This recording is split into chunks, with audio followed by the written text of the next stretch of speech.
नमस्ते and welcome to this exciting episode of Satology debunking mythology. Satology के इस episode में आपका बहुत बहुत स्वागत है।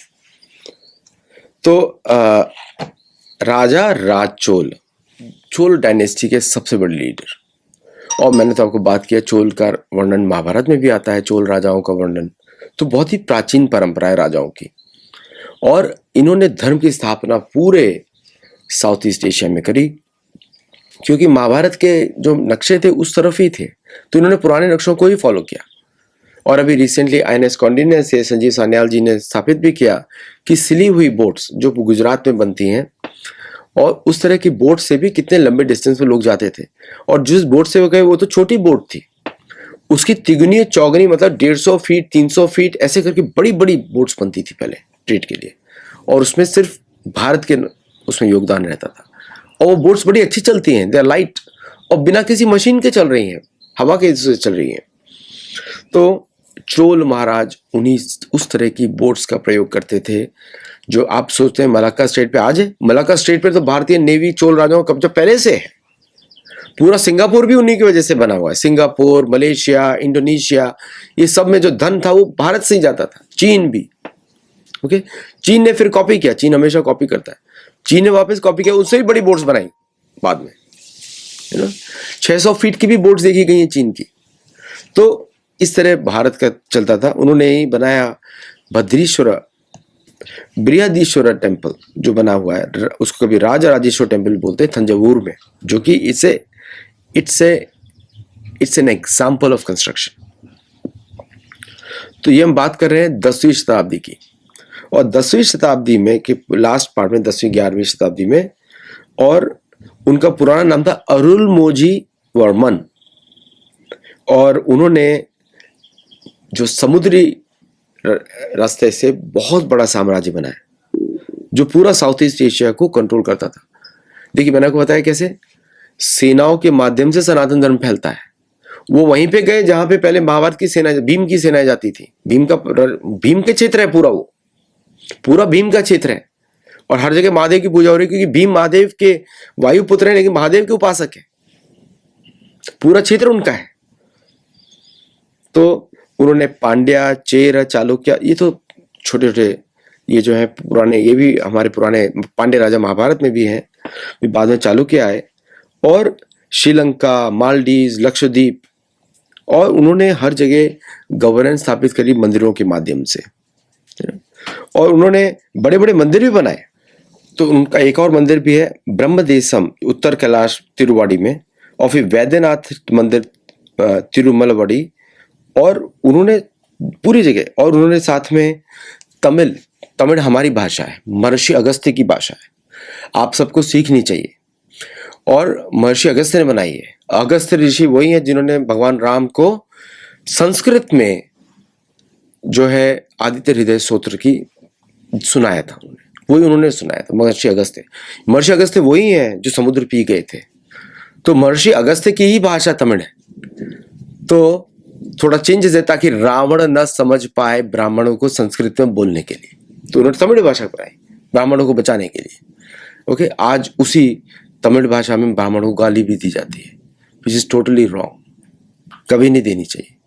महर्षि अगस्त्य के वंशज हैं वो। आप तिरुवनंतपुरम, आप कन्याकुमारी जाएंगे, वो भी कन्याकुमारी है हमारी, वहां पे सब जगह कृष्ण पेंटिंग, कृष्ण सिंबल लगे, वो तो बेइज्जत कर रहे हैं, कृष्ण वो लगे हुए हैं। एक वहां पे कृष्ण बुद्ध भी लगा दिया गया है, तो काल्पनिक है पूरा। तो ये जो भारत तमिल ये जो है, ये तमिल भाषा का इन्होंने बहुत प्रचार किया, और बिल्कुल सही किया, क्योंकि वो हमारी भाषा है, महर्षि अगस्त्य की भाषा है। तमिल जो अगस्त्य ऋषि हैं तपस्या किधर कर रहे हैं? महाराष्ट्र में कर रहे हैं। वहां पे वो मिलते हैं जाके, जब वो पंचवटी में होते हैं, तो वहां उसी के पास में दक्षिणी पश्चिमी दिशा में उनका आश्रम था, तो वहीं पे वो मिल रहे हैं। तो महाराष्ट्र में तपस्या कर रहे हैं, और उनको हृदय स्तोत्र का फिर 2 बाण भी देते हैं, आदित्य हृदय स्तोत्र की दीक्षा भी देते हैं, और भगवान राम ने उसका प्रयोग किया है ना, रावण का वध करने के लिए। तो ये हमारी भाषा है, और चोल महाराज उसको प्रमोट कर रहे हैं पूरी दुनिया में। तो ये जो महाराज चोल जो स्थापित कर रहे हैं सेनाओं के माध्यम से, वापस वही बोल रहा हूं, सेनाओं के माध्यम से सनातन धर्म की स्थापना उसी से होती है। नारद मुनि ने बोला, वर्णाश्रम की स्थापना भी वैसी होती है। और आदेश कौन देता है? ब्राह्मण देता है कि भाई करो, ये सब लेकर आओ भगवान के लिए। तो सारे मंदिर का मेंटेनेंस वियतनाम तक, पूरा यहां तक कि चाइना तक, चीन तक, चीन ने छुपाया हुआ है, उसने बुद्धिस्ट स्तूप बना दिए। बुद्धिस्ट स्तूप नहीं है वो, सारे वैदिक मंदिर है, भद्राश्र वर्ष के मंदिर है। तो मेरी बुक में ओरिजिनल एटलस में, आप मेरी बुक्स देखिए, उसमें सारे ज्योग्राफिक कोऑर्डिनेट्स दिए मैंने, including south America, south east Asia, central Asia, Africa भी, समझे। तो ये जो पूरा जो अफ्रीका के जो आपको बड़ा आश्चर्य होगा कि साउथ अमेरिका में इंद्र जो है उनका स्थान होता है रहने का। मानसोत्तर के पहाड़, देवधानी मानसोत्तर पहाड़ के पास में मानी जाती है। फिर जिसको आजकल पुष्कर द्वीप बोलते हैं संस्कृत में, या आजकल साउथ इंडिया, पाताल लोक नहीं है। जो लोग बोलते हैं पाताल लोक, बिल्कुल गलत है। आचार्य चतुर्सेन की बातें कर रहे हैं। आचार्य चतुर्सेन तो कुछ भी, पाताल, जब लोक शब्द आ जाता है इट्स ए डिफरेंट लेवल। अभी हम भूलोक में हैं, लोक जब आता है it's a different level of existence. नीचे की तरफ, ऊपर की तरफ लोक होते हैं। भारत जो पृथ्वी को बोला जाता है भूमंडल, मतलब अनेक अनेक द्वीप है इसके अंदर, भूमंडल, ये भूमंडल है, भूलोक है। तो उधर उन्होंने तो चोल राजाओं का, देखिए पश्चिम की तरफ जाने का रास्ता पूर्व की तरफ से आता है। तो चोल के राजा जो हैं वियतनाम तक, ऑस्ट्रेलिया के नॉर्दर्न पार्ट तक, ये सब चोल राजाओं के अंदर है, जिसको आजकल गलती से वो लोग ऑस्ट्रेनिशियन और ये सब बकवास करते रहते हैं। तो महाराज चोल का योगदान बहुत ज्यादा है, और वो हमको सिखा रहे हैं क्या राजनीति होती है। सेनाओं के माध्यम से राजनीति होती है। आज हमारे पास बहुत मॉडर्न शिप्स हैं, काफी एक्सपेंसिव होते हैं मेंटेन करने के लिए। अब सोचिए उस समय में ये लकड़ी के बुने हुए जहाजों से जाकर, जो संजीव सान्याल ने दिखा दिया इस बार, तो उसके थ्रू जा रहे हैं सेनाओं के साथ, और इन्होंने पूरी जगह पे भारत का परचम फैलाया। परचम कैसे फैलाया जाता है? मंदिर खोल के। तो भारत के सभी जो एम्बेसीज होनी चाहिए वो सारे मंदिरों के डिजाइन पे होनी चाहिए। महंगी महंगी एम्बेसीज बनाए जो लगे मंदिर कि नीचे आके आप दर्शन करिए, ऊपर हमारा काम चलता रहता है ना, वो होना चाहिए। जहां भी भारत की एम्बेसी हो वो भारत का परचम सनातन धर्म की एम्बेसी हो, वो वही भारत की पहचान है। इस्लाम तो अरब क्या, अगर इस्लामिज्म प्रमोट करना है तो अरबी देशों को करना चाहिए, वो कर ही रहे ऑलरेडी। तो भारत का कोई कल्चर प्रमोट नहीं कर रहा ऑफिशियली, वो दैट इज अ प्रॉब्लम। अगर हम चोल महाराजाओं को गुणगान करते हैं तो इसको भी गुणगान करना चाहिए कि उन्होंने हर जगह भारत के मंदिर बनाए, जगह जगह जाके बड़े बड़े मंदिर बनाए, शिव जी को डेडिकेटेड, तो शिव जी के भक्त हैं। आज उनकी समाधि जो है, आज उनके लिए समाधि के लिए भी स्थल नहीं है। दुख होता है देख के। भारतीय सरकार की जिम्मेदारी है कि महाराज चोल के लिए बड़ा सी समाधि मंदिर बनाया जाए जहां पे उन्होंने अपने प्राण त्यागे। ये भारत की सरकार की जरूरत है। आज हो तो इस पे हम सभी लोग खुश होंगे, क्योंकि महर्षि अगस्त्य, तमिल भाषा, तमिल का ये सब हमको प्रमोट करना चाहिए। हमारी भाषा है, ये अंग्रेजों की नहीं है। जो लोग हिंदुइज्म बोलते हैं वो भारत की भाषा प्रमोट नहीं कर सकते। हम बोलते तो हैं तमिल भाषा सबसे पुरानी है, मतलब ऑफिशियली रिकॉर्ड्स देखा जाए तो ऐसा नहीं है, क्योंकि संस्कृत उसके अगर से ऋषि अगर संस्कृत में बात करें, तमिल भाषा का इन्वेंशन करें तो संस्कृत तो पहले से रहेगी, लेकिन फिर भी चलिए मानते हैं बहुत पुरानी है, महर्षि अगस्त्य ने बनाई।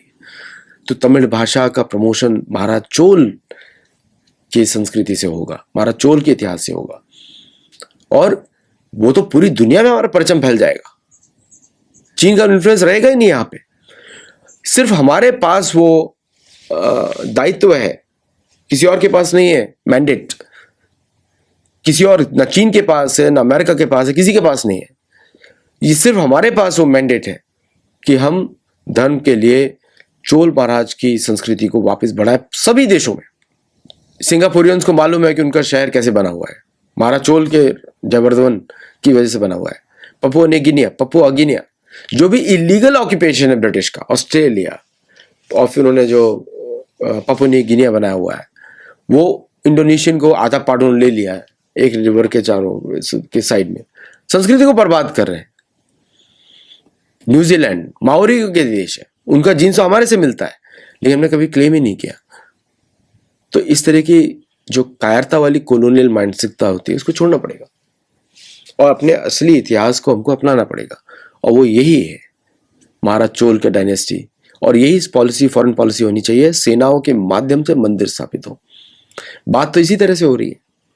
जैसे अजीत डोभाल जी का एक शब्द उन्होंने कल यूज किया, उन्होंने बोला कि बाद में आपको इतिहास कैसे देखेगा इसी पे आपको ध्यान देना है, कि ऐसे काम करिए कि जो फ्यूचर जनरेशन्स हैं हमारा इतिहास देख के समझे कुछ। तो इसीलिए अब जो आज गोल्डन समय है, अच्छे नेतृत्व है भारत में, हमारे ऋषि मुनि हैं, अब हमको ये इस तरह की अप्रोच पे हमको काम करना पड़ेगा। आज के लिए बस इतना ही। नमस्ते। हमारे मेंबर्स बनिए, हमारे मेंबर्स ओनली वीडियोस देखिए जो शास्त्र पे आधारित हैं। और बहुत सारे वीडियोस हैं, एक्चुअली 200 से ज़्यादा वीडियोस होंगे जो शास्त्र पे आधारित हैं और उनसे बहुत कुछ सीखने को मिलेगा। एक ही वीडियो को बार बार देख सकते हैं। पूरी भगवत गीता, अब योग सूत्र भी पूरी आ जाएगी, फिर उसके बाद शुक्र नीति पूरी आ जाएगी, और पुराण तो चल ही रहा है, दूसरा स्कंद भी चल रहा है। तो ये सब आप देखेंगे, सीखेंगे और शास्त्रों से डायरेक्टली सुनेंगे भी, कि शास्त्र ये लिखित रूप में व्यासदेव ने इसीलिए रखे हैं कि ताकि हम सुने उनको, समझे उनको। तो आज के लिए इतना ही। नमस्ते, जय Jagannath, and I will see you in the next show. Thank you.